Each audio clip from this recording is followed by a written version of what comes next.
Assalamualaikum warahmatullahi wabarakatuh. Hai, kembali lagi bertemu dengan Bu Emi. Kali ini Ibu akan memberikan materi pembelajaran tema 2, subtema 2, muatan IPS. Yuk, semoga kita tetap semangat ya dalam mengikuti pembelajaran kita kali ini. Adapun judul pembelajaran kita hari ini adalah upaya mempertahankan kemerdekaan Indonesia.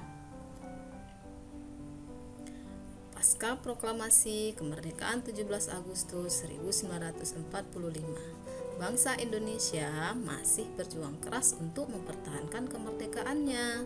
Walaupun sudah merdeka, tetapi perjuangan tetap berlanjut. Kurun waktu Agustus 1945 hingga Desember 1949 menjadi masa-masa paling berat bagi para pejuang dalam mempertahankan kemerdekaan Indonesia setelah diproklamasikan pada tanggal 17 Agustus 1945.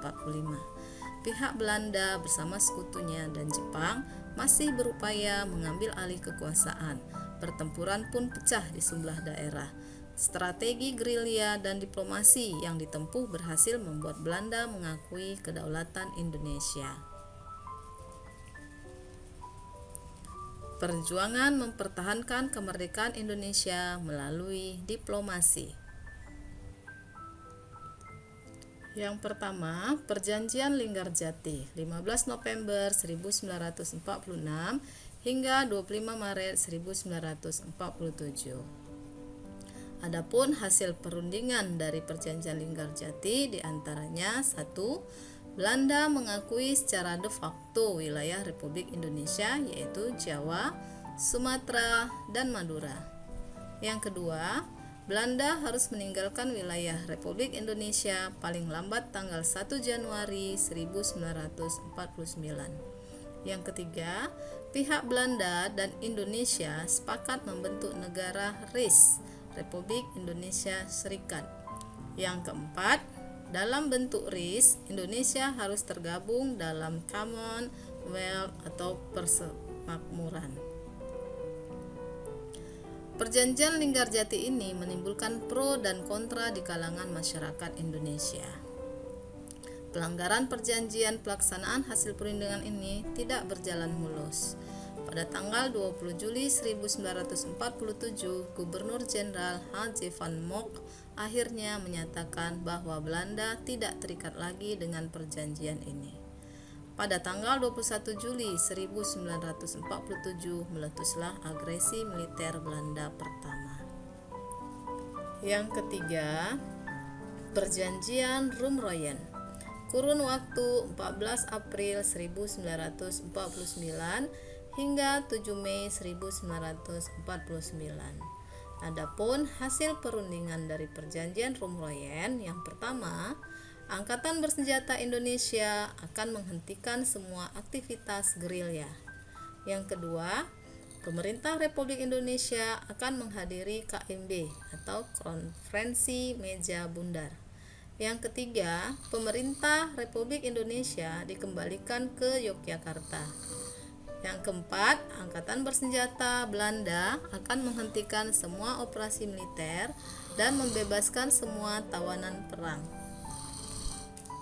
Perjanjian ini dimulai pada tanggal 14 April 1949 dan akhirnya ditandatangani pada tanggal 7 Mei 1949 di Hotel Des Indes, Jakarta. Namanya diambil dari kedua pemimpin delegasi, yaitu Muhammad Rum dan Herman van Rooyen. Maksud pertemuan ini adalah untuk menyelesaikan beberapa masalah mengenai kemerdekaan Indonesia sebelum konferensi meja bundar di Den Haag, Belanda. Yang keempat, Konferensi Meja Bundar atau KMB, kurun waktu 23 Agustus 1949 hingga 2 November 1949. Adapun hasil perundingan dari Konferensi Meja Bundar, yang pertama, Belanda mengakui RIS, Republik Indonesia Serikat, sebagai negara merdeka dan berdaulat. Yang kedua, status Irian Barat diselesaikan dalam waktu setahun sesudah pengakuan kedaulatan. Yang ketiga, akan dibentuk Uni Indonesia Belanda. Yang keempat, RIS mengembalikan hak milik Belanda dan memberikan hak konsesi dan izin baru untuk perusahaan-perusahaan Belanda. Yang kelima, pengambil alihan hutang Hindia Belanda oleh Republik Indonesia Serikat. 5 pertempuran mempertahankan kemerdekaan paling sengit yang pernah terjadi di Indonesia atau perjuangan dengan cara gerilya. Yang pertama, peristiwa 10 November 1945 di Surabaya. Pertempuran yang terjadi di Surabaya pada tanggal 10 November 1945 adalah pertempuran pertama setelah proklamasi. Saat Jepang sudah menyatakan kalah dan dilucuti senjatanya, tentara sekutu yang dalam hal ini Inggris datang ke Surabaya. Mereka memiliki tujuan untuk mengembalikan Indonesia kembali kepada pangkuan Belanda. Hal ini tentu ditolak oleh para pejuang di Surabaya. Indonesia adalah sebuah negara yang merdeka dan tidak perlu kembali ke tangan Belanda yang menjajah ratusan tahun. Pada tanggal 31 Agustus 1945, muncul maklumat pemerintah untuk mengibarkan merah putih di seluruh wilayah Indonesia. Namun, di Hotel Yamato, sekelompok orang Belanda justru mengibarkan bendera Belanda. Akhirnya terjadilah insiden penyobekan bendera merah putih biru milik Belanda. Dari sanalah mulai muncul gerakan-gerakan separatis yang dilakukan oleh pejuang Indonesia. Bahkan seorang Brigadir Jenderal Inggris bernama Malaby tewas di tangan pejuang. Mengetahui hal ini, Inggris marah dan akhirnya menyatakan perang melawan separatis. Mereka mengerahkan 30.000 pasukan infanteri tepat 10 November 1945. Pasukan Inggris menganggap Surabaya akan takluk dalam 3 hari saja. Namun, nyatanya perjuangan justru semakin berat. Arek-arek Surabaya berjuang sekuat tenaga meski kotanya dijatuhi bom berkali-kali. Perjuangan arek Surabaya ini berjalan dengan baik karena pihak Indonesia sudah bisa melakukan koordinasi. Inggris kesusahan sehingga mereka perlahan-lahan mundur. Perjuangan arek-arek Surabaya memakan korban hingga 16.000 pejuang. Namun, semangat yang ditunjukkan membuat seluruh daerah di Indonesia mulai bergejolak. Semua rakyat mulai melawan untuk mendapatkan kemerdekaannya kembali. Peristiwa bersejarah ini akhirnya diabadikan menjadi Hari Pahlawan 10 November. Yang kedua, Bandung Lautan Api terjadi di kota Bandung. Peristiwa Bandung Lautan Api tidak bisa dilepaskan begitu saja dari sejarah Indonesia, karena pembakaran seluruh isi kota Bandung adalah bukti perjuangan rakyat untuk mempertahankan kemerdekaan. Mereka rela membakar rumah yang jadi tempat tinggal agar tidak dijadikan markas nikah dan tentara Inggris. Setidaknya sekitar 200.000 warga Bandung membakar rumahnya hingga habis tak bersisa. Pembakaran ini dilakukan karena jumlah tentara Indonesia tak sebanding dengan tentara sekutu. Terlebih, masalah persenjataan juga sangat minim. Akhirnya, para pejuang membuat Bandung jadi lautan api dan melakukan misi gerilya. Tentara dibantu milisi membakar dan meledakkan gudang-gudang senjata milik sekutu agar mereka kehabisan kekuatan. Perjuangan tanpa takut di Bandung ini mengilhami lagu Halo Halo Bandung. Yang ketiga, serangan umum 1 Maret 1949 di kota Yogyakarta. Serangan umum 1 Maret 1949 adalah sebuah serangan yang dilancarkan TNI terhadap tentara Belanda di Yogyakarta. Serangan ini bertujuan untuk menunjukkan eksistensi TNI dan Indonesia sebagai negara yang berdaulat. Selain itu, serangan ini juga akan membuat kedudukan Indonesia dalam KMB semakin kuat. Propaganda-propaganda yang dilakukan Belanda bahwa Indonesia sudah tamat akhirnya mampu dituntaskan. Serangan ini dilakukan secara terstruktur oleh TNI dibantu beberapa tokoh masyarakat. Mereka ingin merebut kembali Yogyakarta yang saat itu menjadi ibu kota Indonesia. Selain itu, di Yogyakarta, terutama Hotel Merdeka, terdapat wartawan asing dan pengamat militer PBB. Peristiwa ini tentu akan segera menyebar ke seluruh dunia.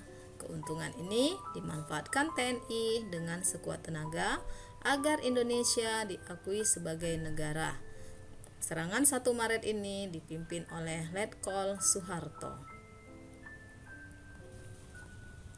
Yang keempat, pertempuran Medan Area yang terjadi di Kota Medan. Pertempuran Medan Area adalah pertempuran yang terjadi di Medan selama 2 tahun lebih, dari 13 Oktober 1945 hingga tahun 1947. Pertempuran ini terjadi, tentara sekutu dan pasukan Nika dari Belanda mulai berbuat onar. Mereka melakukan tindakan semena-mena, mulai menginjak-injak bendera merah putih yang menjadi identitas Indonesia. Selain itu, tentara sekutu juga memberikan ultimatum agar semua senjata milik pejuang dikumpulkan atau akan diadakan perang. Tentu rakyat tidak menyetujui apa saja yang diinginkan oleh sekutu. Akhirnya, perang antara kedua belah pihak tidak bisa dihindarkan. Korban dari dua belah pihak berjatuhan cukup banyak. Meski demikian, perjuangan rakyat Indonesia tak pernah surut hingga pertempuran berakhir, yang dilancarkan pada tanggal 15 Februari 1947. Pertempuran ini menjadi bukti jika Indonesia memiliki kekuatan untuk mempertahankan wilayahnya. Yang kelima, serangan umum Surakarta terjadi di kota Surakarta. Serangan umum Surakarta yang terjadi pada tanggal 7 hingga 10 Agustus 1949 adalah bukti bahwa Indonesia masih memiliki kekuatan. Pasukan militer masih mampu menjaga NKRI yang telah diproklamasikan sejak 17 Agustus 1945. Mengambil kedaulatan Indonesia artinya menantang Indonesia melakukan pertempuran lagi. Serangan umum ini membuat Belanda goyah, bahkan selama 4 hari Belanda menjadi kocar-kacir hingga serangannya mulai membabi buta.